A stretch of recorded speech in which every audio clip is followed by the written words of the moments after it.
जिनेंद्र। सभी से जय जिनेंद्र। संस्कृति दी जय जिनेंद्र। जय जिनेंद्र।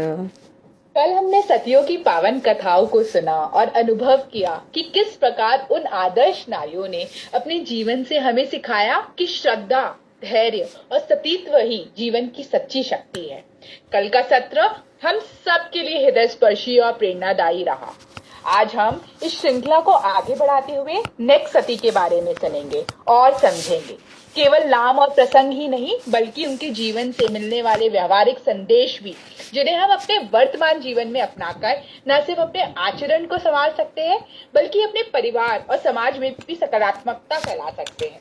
हम सौभाग्यशाली है कि पुनः हमारे बीच वही संस्कृति भी उदित कर लिया था और धर्म की इस गाथा को जीवंत भी कर दिया था। तो आइए आज भी हम पूरी श्रद्धा और उत्साह के साथ इस ज्ञान यात्रा की शुरुआत करें और स्वागत करें हमारे आदरणीय वक्ता का, जो हमें 16 सदियों के और भी अद्भुत प्रसंगों से अवगत कराएंगे। जय जिनेंद्र। ओवर टू यू संस्कृति दी। Thank you so much अक्षा। जय जिनेंद्र आप सभी से। और आज 16 सतियों के वर्णन का चौथा दिन। तो कल हमने कुंती, महासती कुंती और महासती द्रौपदी के विषय में जाना।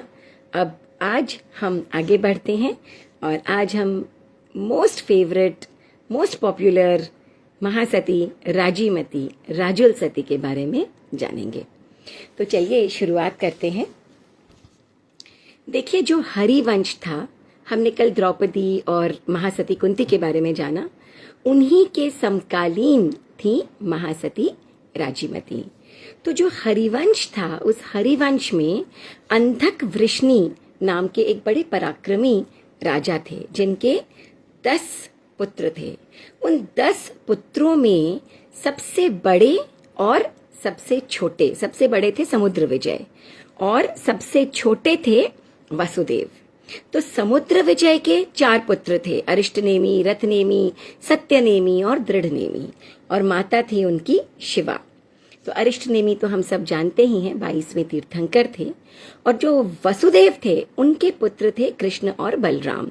कृष्ण की माता देवकी और बलराम की माता रोहिणी।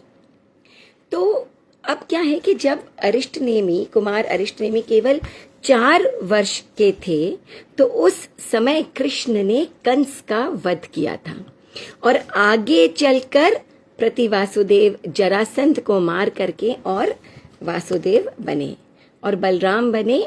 जब प्रतिवासुदेव का वध करता है ना, तब जो वासुदेव है वो वासुदेव की पदवी पर आसीन होता है।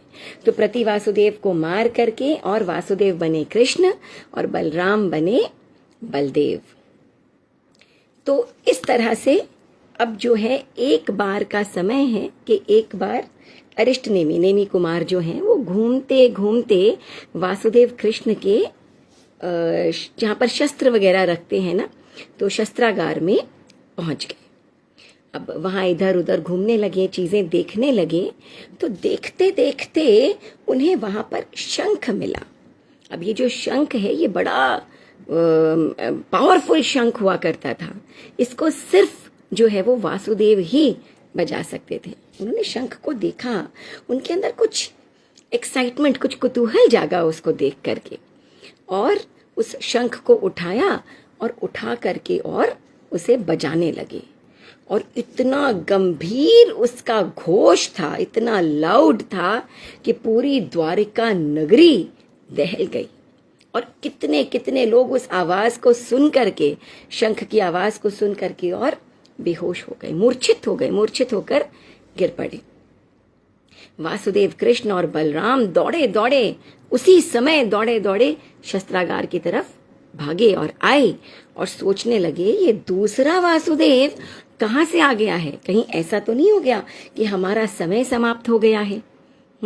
या हम वासुदेव हैं ही नहीं, कोई और ही वासुदेव है? वहां जाकर और देखा, पहुंचे तो उन्होंने देखा कि कौन है वहां पर? वहां पर है नेमी कुमार, और वो ही वहां घूम रहे हैं और उन्होंने ही उस शंख को बजाया है। अब वासुदेव कृष्ण सोचने लगे कि इस 5 जन्य शंख को, जिसे कि वासुदेव ही बजा सकता है, मेरे बड़े भाई मेरे अग्रज बलराम जी तक जिसे नहीं बजा पाते, उस शंख को इतनी आसानी से, इतनी प्रखरता से, इतनी एफिशिएंसी से बजा दिया नेमी कुमार ने। अद्भुत पराक्रम है। किसी दिन अगर इसके मन में ये बात आ गई कि ये राज्य मुझे चाहिए, तो मैं तो इसे दबा भी नहीं सकूंगा। तो मुझे पता लगाना चाहिए कि इसमें ताकत, इसमें शक्ति है कितनी। तो 2-4 दिन के बाद वासुदेव कृष्ण ने अरिष्टनेमि से कहा कि हम एक प्रतियोगिता रखते हैं, बाहु प्रतियोगिता, मल्लशाला में बाहु की प्रतियोगिता, बाहु यानी अपने भुजाओं की, अपने आर्म्स की, और हम देखते हैं कि कौन किसकी भुजा को, कौन किसके आर्म को नमा सकता है। तो नेमी कुमार तैयार हो गए इसके लिए, और ठीक है, अब दोनों जो हैं भाई भाई वो आ गए वहां पर मल्लशाला में, जहां पर कि ये निर्णय होना था। और अनेक जो यादव हैं वो सब इस प्रतियोगिता को देखने के लिए इकट्ठे हो गए, एकत्रित हो गए। अब श्री कृष्ण ने अपनी भुजा को, पहले अपनी दाहिनी भुजा को ऐसे फैला करके और सामने कर दी, और वासुदेव थे तो बड़ी प्रचंड दाहिनी भुजा थी श्री कृष्ण की। नेमी कुमार ने एक मीठी सी मुस्कान के साथ अपने बाएं हाथ से जो है वो वृक्ष की टहनी की तरह उसे पकड़े बिना ही उसे झुका दिया। अब सब देख करके एकदम अचंभित रह गए कि श्री कृष्ण की दाईं बलशाली भुजा को जो है वो अरिष्टनेमि ने बिल्कुल ऐसे इतनी लाइटली, एकदम केक वॉक की तरह झुका दिया। अब इसके बाद श्री कृष्ण ने नेमी कुमार से कहा कि भाई छोटे भाई, अब तुम्हारी बारी है। तो जो नेमी कुमार है उन्होंने अपनी भुजा फैलाई, तो सबसे पहले श्री कृष्ण ने भी बाएं हाथ से उसे झुकाने की कोशिश की, लेकिन असफल रहे। फिर दाएं हाथ से कोशिश की तो भी नहीं झुकी, तो दोनों हाथ से पकड़ करके और उस भुजा को जोर लगा करके खींचने लगे। तो नेमी कुमार ने क्या किया कि हल्की सी अपनी भुजा को उठा दिया। जब उठाया तो श्री कृष्ण जो है वो झूले की तरह उसके ऊपर झूलने लगे। सोचिए, एक तीर्थंकर में होने वाले, भावी तीर्थंकर में कितना भयंकर बल था कि वासुदेव इस तरह से झूलने लगा। चारों ओर नेमी कुमार की जय जयकार होने लग गई, उसके बल की प्रशंसा होने लग गई, और चारों तरफ ये बात फैल गई कि नेमी कुमार, राजकुमार नेमी जो है वो बहुत ही बलवान है, बलशाली है। श्री कृष्ण जो है बहुत प्रेम करते थे नेमी कुमार से, तो उन्होंने उन्हें कहा उस समय कि ऐसा बलवान मेरा छोटा भाई है तो फिर मेरे राज्य पर कौन उंगली उठा सकता है। तो अब उन्हें लगा, सब जानते थे क्योंकि उनकी माँ को 14 स्वप्न आए थे, तो सभी जानते थे कि होने वाले भावी जो है वो तीर्थंकर हैं। तो उन्हें लगा कि इसे जो है वो अंतःपुर यानी जहाँ रानियां वगैरह रहती थी वहाँ भेजा जाए और थोड़ा सा अपने उसे भ्रमित किया जाए, है ना, ताकि वो विवाह कर ले और अपने जीवन में सेटल हो जाए। तो अंतःपुर जो था जहाँ रानियां रहती थी, वहाँ कहा कि भी रक्षकों से कि बिना किसी रोक टोक के नेमी कुमार को जाने दिया जाए। और रुक्मिणी और सत्यभामा जो रानियां थी उन्हें ये रिस्पॉन्सिबिलिटी दी। क्या रिस्पॉन्सिबिलिटी दी? कि तुम्हें इसे तैयार करना है विवाह के लिए। तो एक दिन जल क्रीड़ा करते हुए जो रुक्मिणी और सत्यभामा आदि भाभियां थी नेमी कुमार की, उन्होंने बड़ा आग्रह किया, अपनी बातों में उलझाया। नेमी कुमार तो भावी तीर्थंकर थे, इसीलिए उन्हें अवधि ज्ञान था। वो जानते थे कि विवाह ही मेरे वैराग्य का कारण बनेगा, इसीलिए उन्होंने मुस्कुराते हुए विवाह के लिए हाँ कर दिया। अब जो श्री कृष्ण है वो ढूंढने लगे एक योग्य कन्या, एक योग्य सुंदर अच्छी गुणवान लड़की। तो सत्यभामा जो उनकी पत्नी थी, उसने कहा कि मेरी छोटी बहन है, वो बिल्कुल राजा उग्रसेन की छोटी बेटी, वो सर्वथा जो है वो उपयुक्त है। किसके लिए? नेमि कुमार के लिए। और श्री कृष्ण ने जब सुना तो उन्हें लगा हाँ, सत्यभामा तो बिल्कुल सही है। तो उन्होंने जो है वो उग्रसेन से बात की, राजा उग्रसेन से, और राजा उग्रसेन जो है उसी समय तैयार हो गए। बहुत खुश हुए कि आपके छोटे भाई और नेमि कुमार जिसकी इतनी इतनी भूरी भूरी प्रशंसा सब लोग करते हैं, उनसे अगर मेरी बेटी का विवाह हो जाए तो इससे ज्यादा खुशी की बात और क्या हो सकती है। तो लेकिन मेरी एक शर्त है कि आपको बारात लेकर और आनी पड़ेगी, बारात लेकर आना होगा। तो श्री कृष्ण जो है उन्होंने ये बात मान ली और बस शीघ्रता से उसी समय विवाह की तैयारी जो है वो होने लगी। क्यों? क्योंकि श्री कृष्ण को डर था कि कहीं नेमि कुमार जो है वो इनकार ना कर दे। तो ऐसे डर के कारण चातुर्मास में ही श्रावण शुक्ला षष्ठी के दिन, छठ के दिन जो है वो धूमधाम से वो तिथि निश्चित की और धूमधाम से नेमि कुमार को पूरा सजा धजा करके रथ में बिठाया। और समुद्र विजय जो उनके पिता थे और बाकी सभी 10 भाई, इनको 10 दर्शाह के नाम से जानते थे, समुद्र विजय आदि जो भाई थे, सारे के सारे 10 भाई, श्री कृष्ण, बलराम, सब जितने भी उदृढ़ नेमि, रथ नेमि, सत्य नेमि, सब के सब जो है वो जितने भी यादव कुमार थे, सब हाथी घोड़े रथों में बैठ करके और रवाना हुए बारात में। अब विवाह होने वाला था महाराज उग्रसेन की पुत्री सत्यभामा, श्री कृष्ण की पत्नी सत्यभामा की छोटी बहन राजुल यानी राजीमती से। बहुत ही रूपवान, अत्यंत जिसे कहते हैं ना लावण्यमयी, सुशील और इतने इतने गुणों से संपन्न, सर्वगुण संपन्न कन्या थी राजीमती। और जब उसे पता चला कि कुमार अरिष्ट नेमि ने उसके साथ विवाह करने के लिए हाँ कर दी है, तो वो इतनी खुश हुई, इतनी प्रफुल्लित हुई कि बस पूछिए ही मत। अपने भाग्य को सराहने लगी कि अरे उस त्रिलोक सुंदर, उस गुणवान व्यक्ति से मेरा विवाह होगा, वो मुझे पति के रूप में मिल रहे हैं। फूले नहीं समा रही थी, उसकी खुशी का कोई पार नहीं था और मन ही मन उसने जो है वो नेमि कुमार को अपना पति मान लिया। इधर जो राजा उग्रसेन है, उन्होंने पूरी तैयारी कर रखी थी, तरह तरह पकवान बन रहे थे, मिठाइयां बन रही थी और कई कई ऐसे राजा आने वाले थे जो कि मांस भक्षी थे। तो उन्होंने उन अलग अलग पकवानों के साथ में सैकड़ों हजारों पशुओं को, जानवरों को भी इकट्ठा कर रखा था। अब नेमि कुमार की बारात धीरे धीरे, वो रथ जो है उनका, वो उन बंधे हुए, उन दुखी, उन परेशान, उन घबराए हुए पशुओं के बाड़े के पास से गुजरी।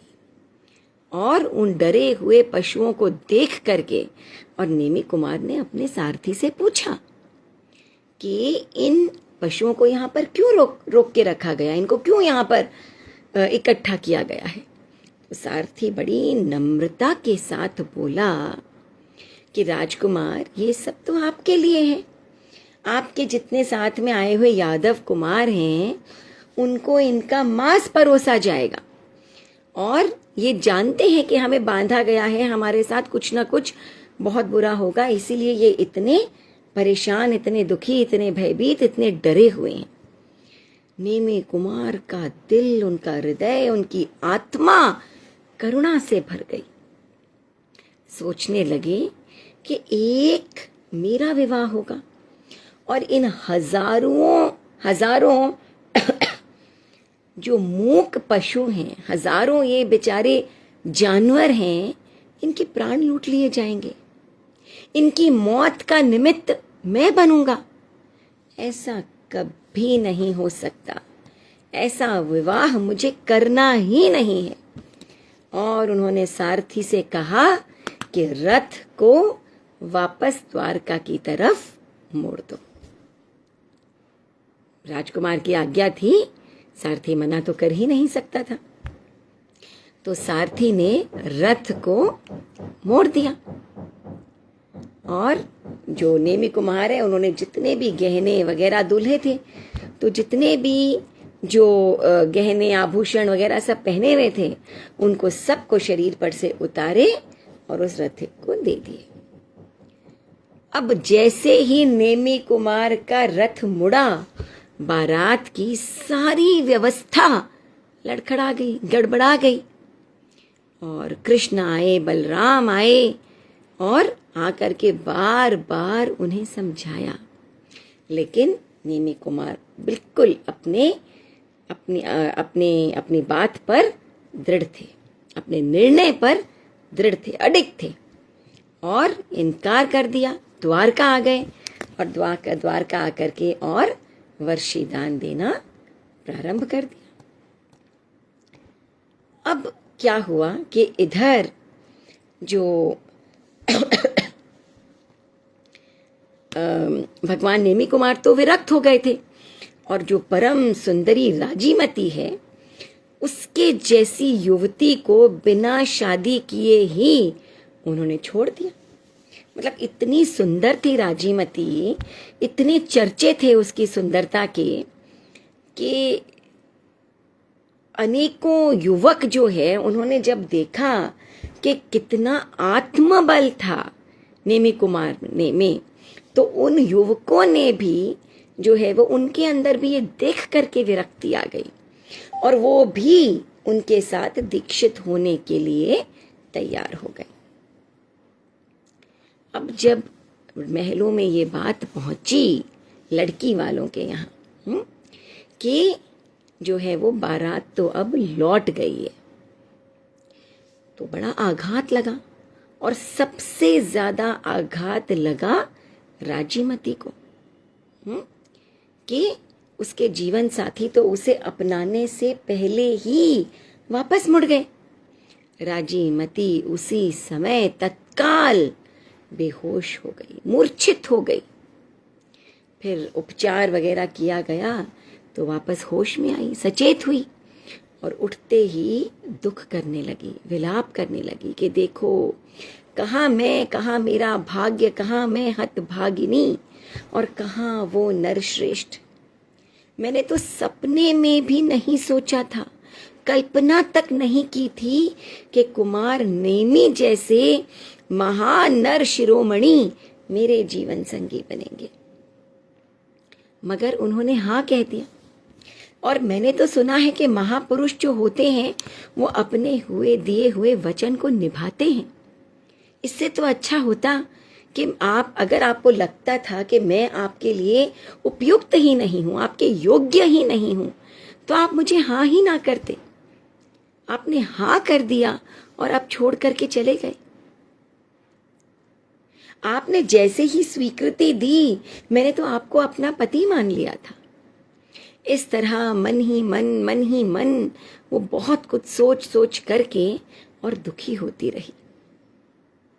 आपने तो मेरे भीतर ऐसा आशा का दीप जलाया और दीप जलाकर उसे बुझा दिया। प्राणनाथ, इसमें आपकी क्या गलती है? लगता है मेरे ही कर्मों का कोई भयंकर दोष है।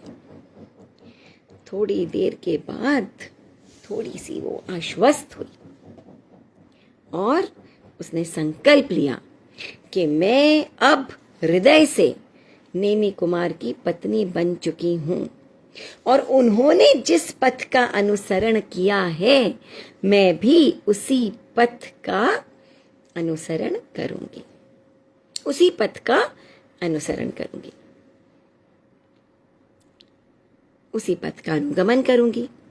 तो अब ऋषभ जो अरिष्टनेमी प्रभु हैं, वे तो दीक्षा लेकर के और चले गए और राजुल भी अपने अंदर अपने आप को ये बिल्कुल दृढ़ कर चुकी थी, तैयार हो चुकी थी कि मुझे भी जो है वो दीक्षा लेकर और संसार छोड़कर और वैराग्य के रास्ते पर आगे बढ़ना है, साध्वी बनना है। इधर जो अरिष्ट नेमि के छोटे भाई थे रथ नेमि, उनको जो है वो राजीमती इतनी सुंदर थी, कितने कितने लोग उससे विवाह करना चाहते थे। उनके पिता ने उनसे कहा भी, उग्रसेन ने, कि अरे बेटी, अभी तुम्हारा पुत्री, तुम्हारा अभी विवाह थोड़ी ना हुआ है।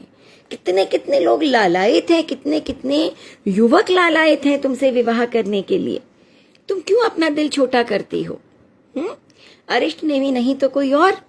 लेकिन जो राजीमती है वो तो बिल्कुल दृढ़ थी कि नहीं, अब मुझे विवाह करना ही नहीं है। इधर क्या है कि कुमार अरिष्ट नेमि, जो भगवान अरिष्ट नेमि के जो छोटे भाई रथ नेमि है, वो राजीमती के रूप पर, उसके लावण्य पर, उसकी खूबसूरती पर, उसकी सुंदरता पर मुग्ध हो गए और अपनी भाभी से मिलने के लिए उग्रसेन, राजा उग्रसेन के महल में आ जाते थे। और जब भी आते कोई ना कोई गिफ्ट लेकर, कोई ना कोई सुंदर भेंट लेकर, उपहार लेकर पहुंच जाते थे और अपनी भाभी से मिलने के लिए जो है वो वहां उसके महलों में चले जाते। अब राजीमती जो है वो सोचती कि भाई अरिष्ट नेमि के छोटे भाई हैं तो किसी को कोई परेशानी नहीं थी उसमें, और अपने देवर की दी हुई भेंट, उनका दिया हुआ उपहार समझ करके और बड़े ही, जिसे कहते हैं ना, एकदम सहज भाव से स्वीकार कर लेती। एक दिन जो रथ नेमि है उसने मौका देखा और मौका पाकर और राजीमती को प्रपोज कर दिया, विवाह के लिए निवेदन कर दिया। और तब राजीमती को पता चला कि ये हमेशा यहाँ उपहार लेकर क्यों आता है। इसके मन में माता यानी भाभी वाला भाव नहीं है मेरे लिए, ये तो स्वयं मुझे पाना चाहता है। तो राजीमती ने उसे समझाने का बहुत प्रयास किया, बहुत कोशिश की, मगर फिर भी उसने राजीमती को पाने की अपनी कोशिश नहीं छोड़ी। आखिर राजीमती को एक युक्ति सूझी और उसने पेट भर करके और खीर खा ली। और जैसे ही रथ नेमि महल में आया तो उसने अपनी दासियों से मंगाया कि एक थाल लाओ। और उस जमाने एक मदन फल हुआ करता था जिसे खा करके, जैसे आजकल हम नमक का पानी पी करके आदमी वॉमिट कर सकता है ना, वैसे उस मदन फल को खाने से वॉमिट कर सकता था, वमन कर सकता था। तो उसने वो सारी खीर वमन कर दी उस थाली के ऊपर और कहा कि देवर जी, आप जो है इस खीर को खाइए। रथ नेमि ने ऐसे मुंह बिचकाया और कहा कि मेरे साथ मजाक कर रही हो क्या? आप नहीं जानती कि ये वॉमिट किया हुआ, वमन किया हुआ, ये निकाला हुआ जो है, इसे तो सूंघा भी नहीं जा सकता। मुझे कोई कुत्ता समझ रखा है जो मुझे कह रही हो कि मैं इसे खा लूं। राजीमती की ने अपनी बात को समझाते हुए कहा कि देवर जी, जब आप जानते हैं कि वमन किए हुए पदार्थ को सूंघा तक नहीं जा सकता, खाना तो दूर की बात है, अखाद्य है, तो फिर आप मेरी आकांक्षा क्यों कर रहे हैं? मैं तो आपके नरश्रेष्ठ भाई, आपके बड़े भाई जो हैं उनके द्वारा छोड़ी गई हूं, ऐसे ही वमन की गई हूं। तो ऐसा विचार अपने मन में लाना भी मत, खबरदार, कभी भी इस भावना से इस महल में कदम भी मत रखना। इस प्रकार से फटकारा राजीमती ने। और ये सुन करके और रथ नेमि बड़े शर्मिंदा हुए, बड़े लज्जित हुए और एक शब्द बिना बोले महल से निकल गए और अपने महल में चले गए। और ये बात इतनी गहरी उन्हें लगी कि संसार की नश्वरता का भान हुआ और ये रथ नेमि जो है ये विरक्त होकर के और मुनि बन गए। अब कुछ समय के बाद में अरिष्टनेमी को जो है वो मुनि अरिष्टनेमी को केवल ज्ञान उपलब्ध हो गया, सर्वज्ञता उपलब्ध हो गई, वे केवली बन गए, सर्वज्ञ बन गए, प्रभु बन गए, भगवान अरिष्टनेमी बन गए, 22वें तीर्थंकर बन गए। तो उनकी सर्वज्ञता की बात जब राजीमती ने सुनी तो सैकड़ों युवतियों के साथ वो भी साध्वी बन गई। उसके अंदर भी वैराग्य जागा और वो साध्वी बन गई। जब वो दीक्षित हुई तो श्री कृष्ण ने और बलराम ने सब ने जो है उन्हें आशीर्वाद दिया। अब अरिष्टनेमी जो है उन्होंने जब केवली बने तो उसके बाद उन्होंने तीर्थ की स्थापना की, साधु साध्वी श्रावक श्राविका। तो भगवान का जो परिवार है वो बढ़ने लगा। तो राजीमती जो है वो साध्वी बन चुकी थी, लेकिन उसने साध्वी बनने के बाद अभी तक प्रभु अरिष्टनेमी के दर्शन नहीं किए थे। तो एक बार साध्वी राजीमती अनेक साध्वियों के साथ भगवान के दर्शन करने के लिए रवाना हुई। भगवान उस समय रेवतगिरी में थे, तो रेवतगिरी में की ओर जो है वो रवाना हुई। अब रास्ते में जंगल का रास्ता आया और एकदम तेज आंधी तूफान बरसात शुरू हो गई। सारी इस कारण से क्या हुआ कि सारी जो साध्वियां थी वो इधर उधर बिखर गई, कोई कहीं कोई कहीं तो कोई कहीं, और सब भीग भी गई, अलग अलग भी हो गई, क्योंकि इतनी तेज आंधी तूफान, अंधड़ जिसे कहते हैं, वो आ गया तो एक दूसरे को नजर ही नहीं आ रही थी। साध्वी राजीमती भी अकेली रह गई और बारिश के कारण उनके कपड़े भी भीग गए। पास में ही उन्होंने देखा कि एक गुफा थी और भीतर अंधेरा था। उन्हें लगा कि निर्जन स्थान है, यहाँ अंदर शायद कोई नहीं होगा। अंदर कोई दिखाई भी नहीं दिया, अंधेरा भी था। तो वो अंदर गई और अंदर उन्होंने अपने कपड़े खोले और उनको निचोड़ करके और सुखाने के लिए फैला दिए। अब आकाश में बिजलियां चमक रही थी। अब देखिए कि चांस की बात कि उसी गुफा में मुनि रथनेमी ठहरे हुए थे, वहां पर साधना में खड़े हुए थे। आकाश में बिजली चमक रही थी और उस बिजली के प्रकाश में उन्होंने राजीमती को बिना वस्त्र के, बिल्कुल पूर्ण अनावृत अवस्था में वहां पर देखा। और जब देखा थे तो मुनि, लेकिन वही पुरानी बात, वो पुरानी सोई हुई वासना उनकी जाग गई। वो तुरंत राजीमती के पास आए और हाथ जोड़ करके और भोग की प्रार्थना करने लगे। राजीमती ने देखा तो अचंभित रह गई और वो तुरंत अपने निर्भीक होकर के और अपने कपड़े उठाए और फिर से अपने कपड़े पहन लिए। और जो रथनेमी है उनका तो इतनी देर में जो स्थिर मन था वो भटक चुका था। बड़े मृदु मीठे शब्दों में बड़ा आग्रह करते हुए और राजीमती से कहा कि मेरी हर सांस में तुम हो, मेरी हर सांस में तुम हो। तो राजीमती ने कहा, तुम चाहे 1000 सांसों में भी मुझे रखो, लेकिन मेरी एक भी सांस में कभी भी तुम्हारा नाम नहीं हो सकता। अरे उल्लू तो उल्लू होता है, उसे रात्रि में दिखाई नहीं देता, लेकिन जो कामांध व्यक्ति होता है उसे तो रात्रि क्या दिन में भी कुछ भी दिखाई नहीं देता, उसे सही गलत का भान खत्म हो जाता है।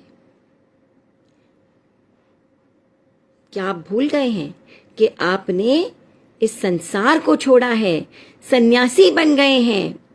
तो रथनेमी कहते हैं कि मैंने ये संसार छोड़ा सन्यास के लिए, संयम के लिए, और आज मैं संयम छोड़ सकता हूं तुम्हारे लिए। आज संयम छोड़ सकता हूं तुम्हारे लिए। बस एक बार हाँ कह दो, इसके बाद अगर तुम ना कहोगी तो ठीक है, हम फिर से संयम ग्रहण कर लेंगे। राजीमती स्तब्ध रह जाती है और कहती है कि क्या आप भूल गए कि हम किन महान कुलों की संतान हैं? आपका भाई नरश्रेष्ठ तीर्थंकर कितनों कितनों का कल्याण कर रहा है, कितनों कितनों का कल्याण कर रहे हैं। धिक्कार है आपके इन नीच विचारों को। आपके बड़े भाई नेमिनाथ मुझे छोड़कर चले गए थे, भूल गए आप उस बात को? उस वमन वाली बात को आप भूल गए? और उनके द्वारा वमन की हुई मुझे आप फिर से ग्रहण करना चाहते हैं। एक सांप भी होता है, जातिवर सांप होता है, एक बार अगर विष छूटा हुआ है तो उसको वापस ग्रहण नहीं करता। और आप इतने जातिवान, इतने महान कुल के व्यक्ति ये भूल गए कि संयम रत्न कितना अमूल्य है। मैं तो स्वप्न में भी आपको नहीं चाह सकती, और आप मुझे देखते ही ये बात भूल गए कि आप संयमी हैं, साधु हैं, महाव्रती हैं। याद करिए कि हमने लोक में सबसे महान संयम धर्म को अपनाया है। इस प्रकार से अनेकों तरह से राजीमती ने दृढ़ होकर के, निर्भीक होकर के और रथनेमी को समझाया। अब अनेक हितकर वचनों से उन्हें समझाया। अब उनकी ऐसी वाणी को सुन करके और रथनेमी जो है फिर से संयम में स्थिर हो गए। देखिए, फिर से संयम में स्थिर हो गए और भगवान के चरणों में पहुंचे। इधर तूफान थम चुका था, और ये तूफान सिर्फ बाहर नहीं खत्म हुआ था। ये रथनेमी की आत्मा का तूफान, उनके भीतर का अंधकार भी अब हमेशा के लिए खत्म हो चुका था। वे भगवान के चरणों में पहुंचे और पहुंच करके और प्रायश्चित किया।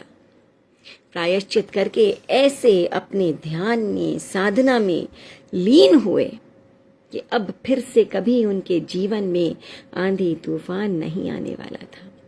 ऐसे स्थिर हुए कि सिद्ध बुद्ध मुक्त बन गए। इधर राजीमती भी जो है वो साध्वियों के साथ जो है वो भगवान के समो शरण में पहुंची, और पहुंच करके वंदन किया, और फिर तप जप करके अपनी आत्मा को जो है वो संवारा, भावित किया और मुक्ति का वरण किया। और भगवान अरिष्ट नेमी के निर्वाण के 54 दिन पहले, 54 डेज पहले उनको निर्वाण प्राप्त हुआ। तो ऐसी निर्भीक, ऐसी अडिग जो नारी थी वो थी महासती राजीमती। ऐसी थी महासती राजीमती। तो आज हमने महासती राजीमती के बारे में जाना। और आज भी देखिए, आज क्या है कि हम जानते हैं कि आज का समय ऐसा है कि हम विमेन एम्पावरमेंट की बात करते हैं। आज के समय जो नारियां हैं, पढ़ी लिखी हो गई हैं, स्त्रियां जो हैं, लड़कियां जो हैं। लेकिन एक चीज़ जो मैंने देखा, जाना, समझा है कि आज के समय में लड़कियां जो हैं, बहुत अच्छी बात है, आगे बढ़ रही हैं, बहुत कुछ कर रही हैं, करना भी चाहिए, आगे बढ़ना भी चाहिए। लेकिन नॉट एवरीवन, लेकिन काफ़ी हद तक अपने हक को पाने में ज़्यादा इंटरेस्टेड रहती हैं। कर्तव्य का पालन कहीं ना कहीं परिवार के प्रति, अपनों के प्रति, समाज के प्रति, देश के प्रति, है ना, थोड़ा सा जो स्वार्थ भाव है। क्योंकि हम कहते हैं ना कि अगर आप अपने कर्तव्यों को निभाएंगे, और ये सिर्फ नारियों के लिए नहीं, सिर्फ स्त्रियों के लिए नहीं, पुरुषों के लिए भी है, कि अगर आप अपने कर्तव्यों को निभाएंगे तो हक ऑटोमेटिकली अपने आप आपके पीछे आ जाएंगे। लेकिन आप पहले हक के पीछे जाएंगे तो कर्तव्य कहीं पीछे छूट जाएंगे, और ऐसा जीवन कोई बहुत सार्थक जीवन नहीं हो सकता है। तो ये जीवन है, आज का जो समय है, रकम रकम के भोग विलास चारों तरफ उपलब्ध हैं, लेकिन आज महासती राजीमती की कथा सुन करके और हम ये जाने कि इतनी सुंदर, इतनी रूपवान, इतनी ऐशो आराम में रहने वाली राजकुमारी थी, लेकिन जब निश्चय दृढ़ कर लिया तो कोई भी चीज दुनिया की उन्हें डिगा नहीं सकी, और कर्तव्य निष्ठ ऐसी कि अपना पथ तो प्रशस्त किया और रथ नेमी का पथ भी प्रशस्त कर दिया। कितनी कितनी युवतियां उनके पीछे जो है वो चल पड़ी। तो ऐसा हमारा जीवन हो। विमेन एम्पावरमेंट का मतलब सिर्फ ये ना हो कि आप बहुत इस संसार में पावरफुल हो जाएं, आप भीतर से पावरफुल बने, आपके भीतर का सत्य, आपके भीतर की सच्चाई जो है वो स्ट्रांग बने, वो पावरफुल बने। तो ये थी महासती राजीमती की कथा। एंड